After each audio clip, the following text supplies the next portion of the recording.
Here we have the current stock market update for Super Microcomputer Incorporated, stock ticker SMCI.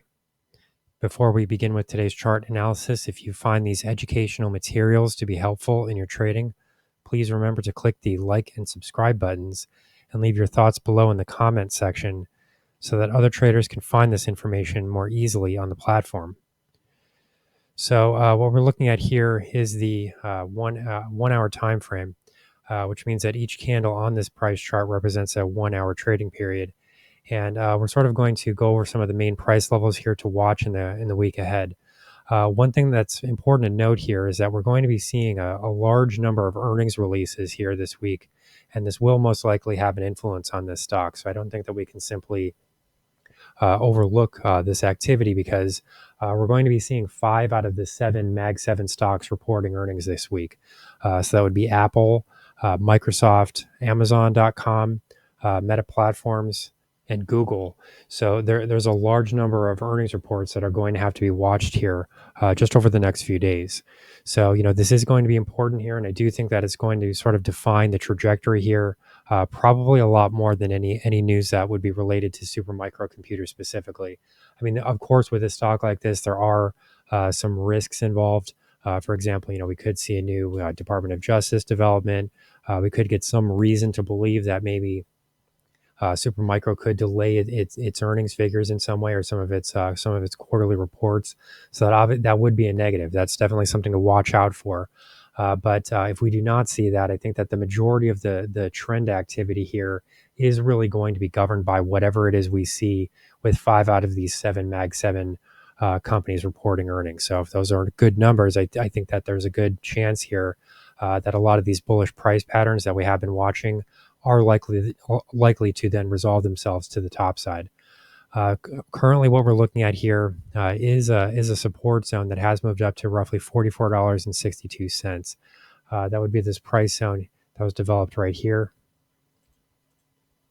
And this is the price low that would have been posted during the October 23rd trading session. So, as it currently stands, we're starting to lose some of that bullish chart pattern activity that we were seeing previously, because we really did have the formation of an ascending triangle that has now started to break to the downside. But it should be noted here that we really did sort of bounce right back, and then we tested that the base of where that triangle would have been as well. So I'm not heavily concerned here about this movement into 442. It did technically break the pattern, but the fact that we were able to bounce from there and retest that that upper resistance level once again, I do think that that's enough of a reason to believe that we really shouldn't be too concerned about this ascending triangle sort of breaking here to the downside. If we did see 442 break, then I do think that we're probably looking for a retest somewhere below that $40 mark, probably $39.80, and then we will need to see if we're able to see share prices sort of bounce from that area. So that would really be this price low from back here. This would be the October 2nd low, so sort of the low point for the month. If we do see share prices convincingly break below 44.60, we could be then getting a test below $40 per share as well. But the issue at that point becomes whether or not the stock becomes a stronger buy at that point.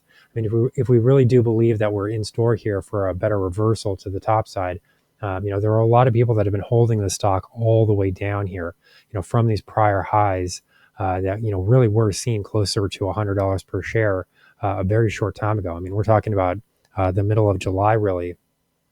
And sort of the beginning of July, we were really seeing share prices trade closer to that $100 mark.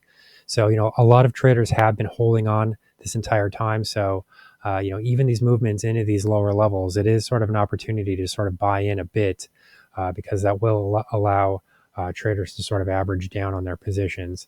So, the real question right now is whether or not this kind of range trade here really breaks to the top side. We have seen this form now for quite some time.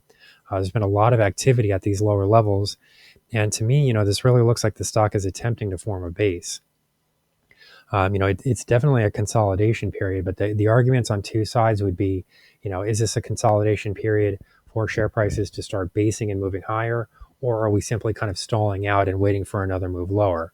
If that lower move is the case, It's starting to look to me as though the overall share price action is, really running out of room here to the downside. I'm not really sure how much farther the stock can decline before it just reaches extreme levels and becomes just too oversold.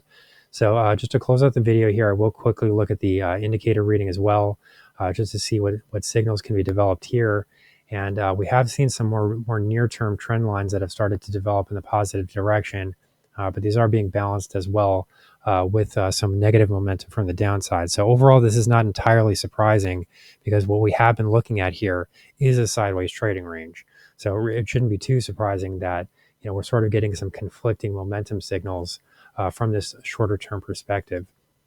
This would go back to roughly the end of September. So, this does really coincide with a lot of that range trading activity that we have been seeing. So for anybody that is curious about where that range is really going to break, this momentum reading is one place to watch. If we do see the relative strength index move above this downtrend line, that would then suggest that this negative momentum has completed itself and is no longer influencing share prices.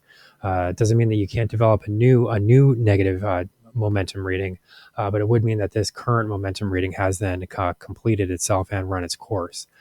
This more recent, I should say longer term trend line here is a bit less reliable in my opinion, because it really has sort of been broken at the moment. I mean, you can sort of draw it this way, I suppose, and say that this downside price action here was a bit of a false breakout in the indicator reading itself, and then we did bounce from there. I do think that that's a fairly reasonable outlook to have. And then if we are able to say that this longer term trend line has been in place, it would then suggest that much longer term momentum is still influencing this stock from the bullish direction. So overall, I don't think it would take very much to remove this downtrend line. I think if share prices just move up a little bit here, possibly even retest the $50 level, we could then break through this downtrend line. And then that would mean that the current momentum reading, bearish momentum reading, has then completed itself. So here are some of the factors that I'm watching, and here are some of the price levels that I'm currently watching for this stock. This is the weekend update for Super Microcomputer, stock ticker SMCI. Our high value trading strategies membership is currently available for a limited time for only $9.99 per month. These high conviction investment strategies are characterized by superior risk to reward metrics that target massive market beating returns over time. Join now to outperform the market. Lock in this special introductory rate of just $9.99 per month for the entire lifetime of your membership, and start trading stocks with the pros.